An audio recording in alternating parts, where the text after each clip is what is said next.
hey guys processor আপুনি যেতিয়া এটা নতুন মোবাইল কিনিব যায় অনলাইনতে হওক বা অফলাইনতে হওক আপুনি যেতিয়া প্ৰচেছৰৰ নাম শুনে আপুনি যেতিয়া কনফিউজ হৈ যায় মই কোনটো প্ৰচেছৰ ল'লে ভাল হ'ব আৰু কোনটো প্ৰচেছৰ ল'লে মোৰ বেয়া হ'ব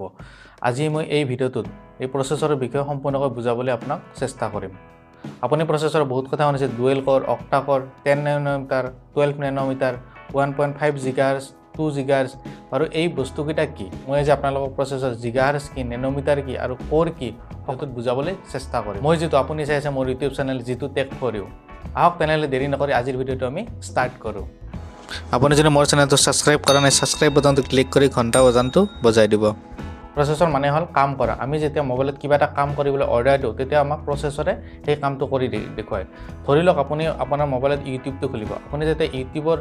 এপছটোত ক্লিক কৰিব তেতিয়া সেই প্ৰচেছৰে প্ৰচেছিং কৰি আপোনাৰ সন্মুখত ইউটিউব এপছটো ওপেন কৰি দিব প্ৰচেছৰৰ মেইন কাম হল এইটোৱে প্ৰচেছিং কৰি আপোনাক ফলটো দেখুৱাই দিয়া মোবাইলত অকল প্ৰচেছৰে কাম নহয় আৰু বহুত কিবাকিনি কাম হয় যদি মই গোটেইখিনি বুজাবলৈ যাওঁ ভিডিঅ'টো বহুত দীঘল হৈ যাব এতিয়া কথা হল আমি প্ৰচেছৰ কিমান কোৰ ল'ব লাগে ডুৱেল কোৰ কোৱাড কোৰ হেক্সা কোৰ নে অক্টা কোৰ মানেনো কি আচলতে কোৰ মানে হল ধৰি লওক আপুনি এটা ঘৰ বনাব আৰু সেই ঘৰটোত আপোনালোকে দুজন কাম কৰা মানুহ লগাব যদি দুজন কাম কৰা মানুহ লগায় তেতিয়া আপোনাৰ ঘৰটো বনাওঁতে হয়তো বেছি টাইম লাগিব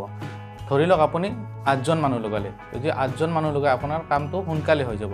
কোৰৰো কামটো তেনেকুৱাই যদি আপোনাৰ ডুৱেল কোৰ তেতিয়া দুটা কোৰ থাকিব যদি আপোনাৰ অক্টা কোৰ হয় তেতিয়া 8টা কোৰ থাকিব কোৰৰো কামটো তেনেকুৱাই মানে প্ৰচেছৰ এটা ভাগ কৰি দিয়ে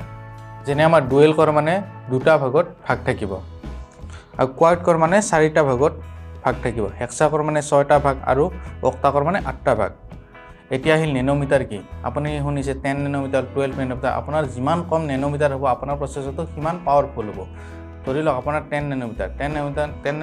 আৰু 7 নেনোমিটাৰ আপোনাৰ 7 নেনোমিটাৰটো বেছি পাৱাৰফুল হ'ব যদি আপোনাৰ নেনোমিটাৰটো কম হয় তেতিয়া আপোনাৰ বেটাৰী কনজিউম হ'ব আপোনাৰ বেছি সময় বেটাৰী ইউজ কৰিব পাৰিব আমাৰ এই প্ৰচেছৰবোৰ বহুত ট্ৰানজিস্টৰ লগাই আপোনাৰ প্ৰচেছৰটো বনোৱা হয়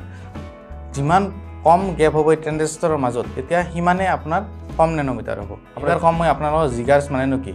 জিগাহাৰ্জ মানে হল প্ৰচেছৰটো স্পীড পানীক আমি যেনেদৰে লিটাৰত জোখো আলু দালি পিয়াজক যেনেদৰে আমি কেজিত জোখো তেনেদৰে প্ৰচেছৰটোক আমি স্পীডটো জিগাহাৰ্জত জোখো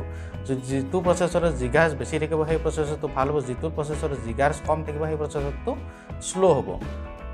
আজিৰ ভিডিঅ'টোত এইখিনি আপোনাৰ যদি ভিডিঅ'টো চাই অকণমানো ভাল লাগিছে তেতিয়াহ'লে মোৰ ভিডিঅ'টো এটা লাইক কৰি দিব আৰু যদি মোৰ কিবা ভুল হৈছে তেতিয়াহ'লে কমেণ্ট বক্সত কমেণ্ট কৰি জনাব আৰু যদি আপোনালোকে এনেকুৱা ধৰণৰ ভিডিঅ' চাব বিচাৰে তেনেহ'লে চেনেলটো ছাবস্ক্ৰাইব কৰিবলৈ নাপাহৰিব ধন্যবাদ